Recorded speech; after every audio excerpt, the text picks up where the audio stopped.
Here is a tour of the lifts at a biological institute. This institute owns a lot of some really old buildings. These buildings were built in the 19th century and most of them have got no lift in it. The university campus is quite big. There are some more institutes here which also own a lot of buildings. And now to the first building, which is very old and has been modernized. This building got a really nice lift, but this has been heavily modernized. This lift has got two entrances over 90 degrees, but it has got some horribly folding inner doors. One of the doors opens outside the building. If you want to get into the lift from this floor, you need a key to open a swing door.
And now to the next buildings around. These buildings are also really old and built in the 19th century. These buildings are connected and appear as a complex. In the buildings there is not a single passenger lift. Instead there is a really big freight lift. As I first saw this lift I didn't expect this as being a lift. It looked like a very large storeroom. This lift is extremely old and it has got 3 entrances and no inner doors. This is very rare. This is a locked off lift, so you must use a key if you want to open the swing doors. And as well as that, you also need a key if you want to activate all floor buttons in the lift. But when I went, the swing doors were open, so I didn't need any key to open them. And the key inside the lift to activate all floor buttons was already in place.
Now to the next building along the street, which is also really old.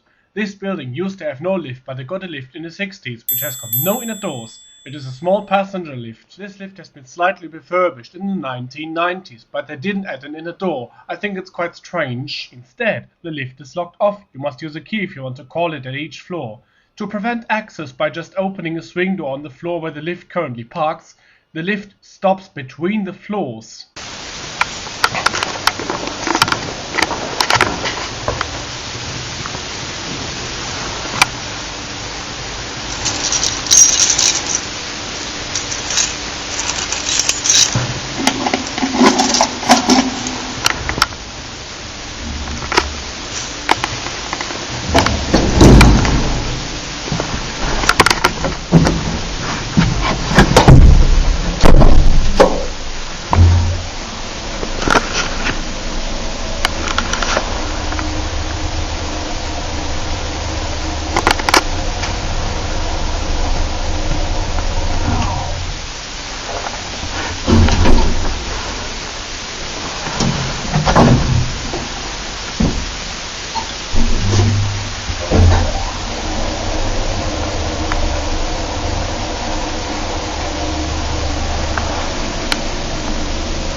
In the building on the other side of the street, there is a really nice old Hammelsbeck lift. This lift got some really crappy folding inner doors.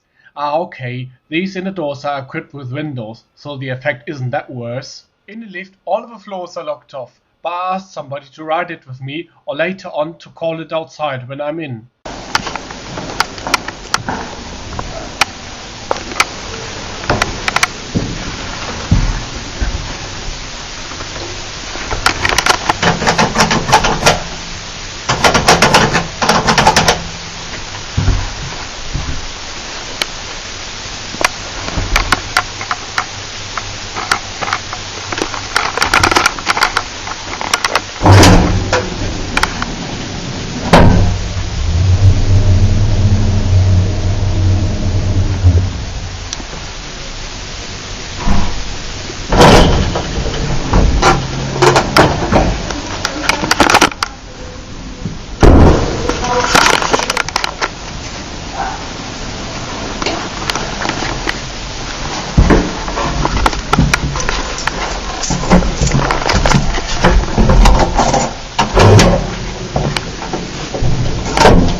These were of the buildings of this institute along the street, having a lift inside. There's one lift still waiting. Now we turn left and follow the street. On the way, we pass a lot of buildings belonging to the institute, but these don't have got any lifts inside. Here is the next building with a lift. This lift is extremely old and quite hidden. Sadly, this lift got new swing doors and some boring Persian added some crappy folding inner doors without windows. I hate something like this. But the whole rest of the lift is complete and original.